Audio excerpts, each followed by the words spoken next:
공유란 두 사람 이상이 하나의 물건을 공동으로 소유하는 것입니다.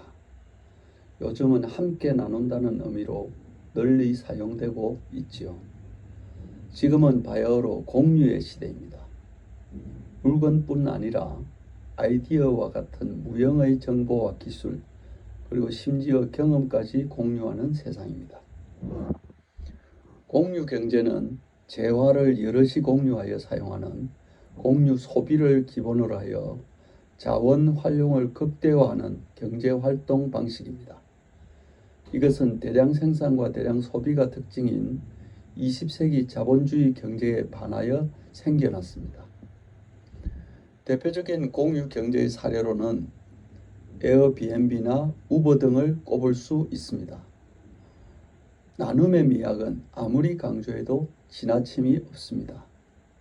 독불장군이 없는 세상을 살면서 작은 것 하나라도 나누면 서로에게 큰 도움이 되어 돌아옵니다. 하지만 나누지 않고 혼자 독점하려 들면 경쟁이 치열해지고 어려움에 빠져들게 됩니다. 공유와 저작권은 서로 상충되는 개념이며 행위입니다. 특별한 기술을 개발하여 이를 지키기 위해 저작권을 보호하는 것은 당연합니다. 다른 사람이 땀 흘려 노력한 가치를 쉽게 빼앗으려 하는 것은 삼가야 합니다. 하지만 이런 기술이 아닌 일반인이 서로 공유할 수 있는 경험과 지식은 충분히 서로 나누는 것이 세상을 더불어 살아가는 지혜입니다. 그럼에도 불구하고 지나치게 공유에 대해 부정적인 생각을 하고 행동하는 사람들이 꽤 많습니다. 스스로 남과 공유할 것이 없다고 생각하는 사람들의 특징은 혼자서 모든 것을 해결하려는 성향을 갖고 있습니다. 지금까지 살아오면서 많은 사람들로부터 도움을 받았지만 도무지 감사할 줄 모르면 공유할 마음이 전혀 생기지 않습니다. 도움을 받는 것은 당연하게 생각하고 남을 도와주는 것은 생색을 내려고 합니다. 이런 사람들의 주변에는 사람들이 모여들지 않습니다. 필자도 10년 전에 처음으로 인생 이모작과 장직 코칭을 시작하려 할 때 고민을 했습니다.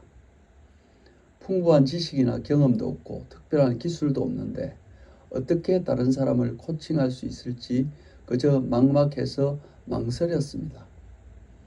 지금도 가끔 필자의 코칭을 받으면서 한번 필자처럼 코칭을 해보라고 권하면 대부분 필자와 같은 반응을 보입니다. 하지만 필자는 그때 생각을 바꿨습니다. 비록 여러모로 부족하지만 필자가 가진 지식과 경험을 필자의 도움이 필요한 사람들에게만 나누어 주면 좋지 않겠냐고 생각했습니다. 그 결과 지금까지 450명을 코칭했습니다. 250명은 1대1로 코칭을 하고 200명은 그룹으로 코칭을 했습니다. 돌이켜 생각해 보면 그때 그렇게 생각하고 용기 있게 시작하기를 잘했다고 스스로 평가합니다.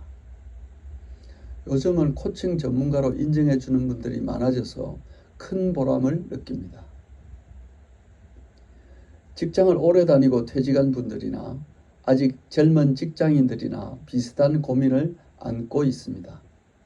그것은 바로 언젠가는 직장을 퇴직하고 이모작 인생을 시작해야 하는데 무엇을 어떻게 해야 하나 걱정합니다. 그런 분들에게 필자는 말씀드리고 싶습니다. 공유의 기술을 학습하라고 말입니다.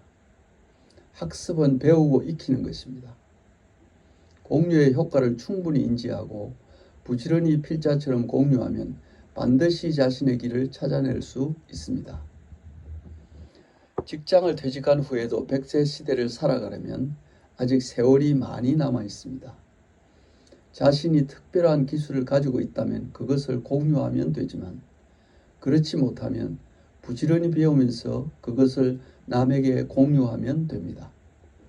많이 공유하면 많은 것이 남습니다.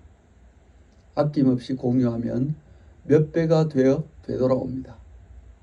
공유의 효과를 알게 되면 공유의 참맛을 만끽하게 됩니다.